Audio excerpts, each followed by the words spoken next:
وآت المال علی حبہ، اب اس میں جو ترتیب میں نے کہا تھا، الاقرب فالاقرب، الاقرب فالاقرب، سب سے پہلے ذوی القربیٰ،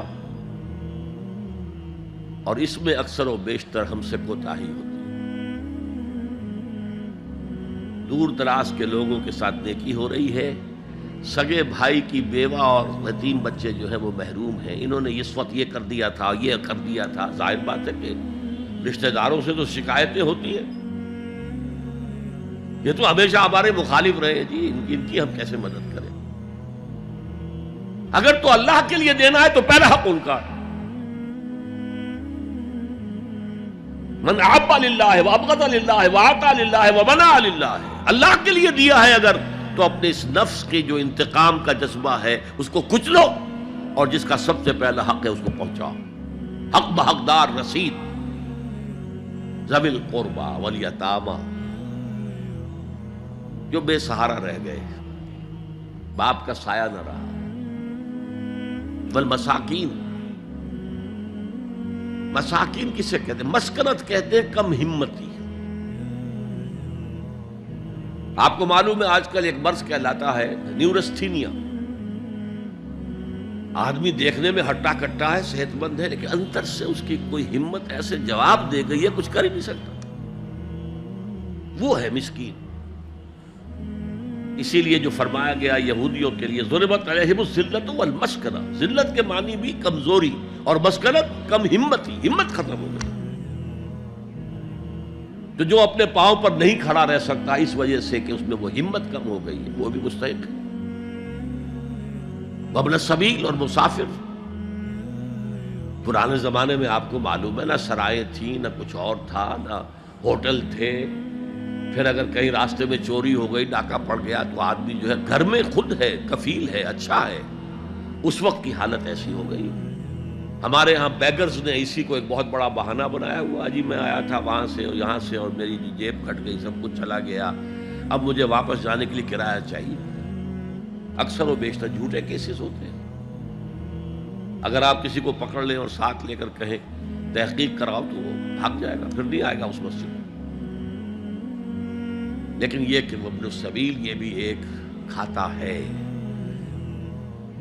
والسائلین، یہ ذرا تفصیل طلب معاملہ ہے۔ اسلام کی تعلیم بڑی متوازن ہے، ایک طرف سوال کی مذمت ہے، مت اپنا دستے سوال دراز کرو کسی کے سامنے۔ جو شخص ہاتھ پھیلاتا ہے مانگنے کے لیے، وہ اپنی عزت نفس کو ہتھیلی پر رکھ کر آپ کے سامنے پیش کر رہا ہے، اور آپ ٹھوکر مار دیتے ہیں اس کی عزت نفس کو۔ مانگو اللہ سے،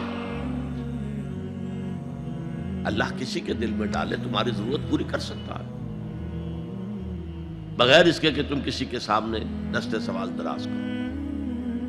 تو سخت مذمت ہے، اور خاص طور پر بیگری جو ایک انسٹیٹیوشن بن گیا ہے، ایک پیشہ بن گیا ہے، وہ تو اسلام کی تعلیمات کے منافی ہے۔ اور جس طرح کی ہم خیرات بانٹتے ہیں، 5 روپے کا نوٹ دے رہے ہیں مانگنے والوں کو مسجدوں کے باہر، سمجھ رہے ہیں ہم نے حاتم طائی کی خبر کو لات مار دی، حالانکہ حقیقت میں آپ انسٹیٹیوشن آف بیگری کو سپورٹ کر رہے ہیں۔ کسی ایک کو لے لو، آؤ چلو مجھے اپنا گھر دکھاؤ، مجھے بتاؤ تم واقعی اس قابل ہو یا نہیں ہو، اور پھر اس کی مدد کریں، لمسم کریں۔ پھر وہ 5 روپے نہیں، ایسی دیں کہ وہ کچھ اپنے پاؤں پر کھڑا ہو سکے۔ میں نے 1 روپیہ نہیں کہا، اس لیے کہ 1 روپیہ تو اب کوئی شے نہیں رہی، لیکن یہ کہ 5 روپے کا نوٹ بھی آپ نے تقسیم کرنے شروع کر دیے، یہ کیا ہے؟ والسائلین وفی الرقاب، لیکن دوسری طرف سائل کو جھڑکنا نہیں ہے۔ ولا اما السائل فلا تنہر، جھڑکو نہیں، اچھا بھائی نہیں، معاف کرو میرے پاس اس وقت آپ کی مدد کے لیے کچھ نہیں ہے، میں کچھ نہیں کر سکتا۔ تو ان دونوں کے درمیان اصل میں معاملہ ہونا چاہیے، بلکہ یہاں تک بھی فرمایا سائل کو ضرور دو، چاہے وہ گھوڑے پر سوار ہو کر تمہارے دروازے پہ آیا۔ کیا پتا اس کی واقعی الجھن کیا ہے؟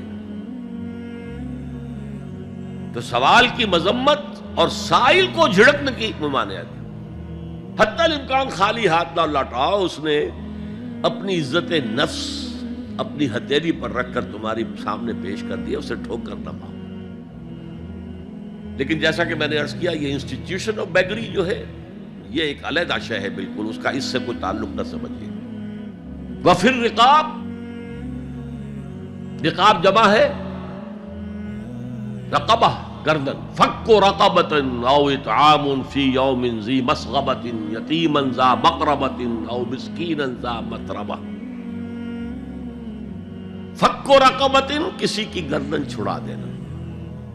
اس وقت سب سے بڑی اپلیکیشن اس کی تھی غلاموں کو، کنیزوں کو اپنے پیسے سے خرید کر آزاد کر لینا۔ بہت بڑی نیکی، بہت بڑی نیکی۔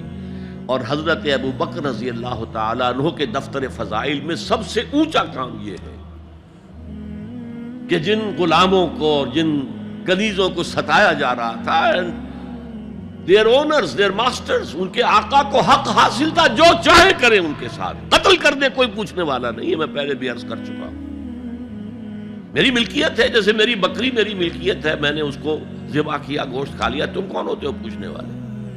میرا غلام تھا، میں نے قتل کر دیا، تم کون ہو پوچھنے والے؟ ان کو حضرت ابو بکر نے خرید کر آزاد کیا اور منہ مانگے دام دیے۔ حضرت بلال کے لیے امیہ ابن خلف نے اتنی بڑی رقم مانگی، حضرت ابو بکر نے کہا ٹھیک ہے لو۔ باپ نے کہا بھی ابو قحافہ نے، ابو بکر کو کوئی غلام خریدنا ہی تھا تو کوئی طاقتور آدمی جو کام آ سکے کہیں، اس کو خریدنا چاہیے۔ مجھے کیا پتا ابو بکر کس لیے خرید رہا اور کس کے لیے خرید رہا ہے۔ آج کے دور میں اس کی اپلیکیشن ہوگی، کوئی شخص جو ہے اگر قرض میں اس طرح جکڑا جائے کہ لاکھ ہاتھ پاؤں مارے نکل نہیں سکتا،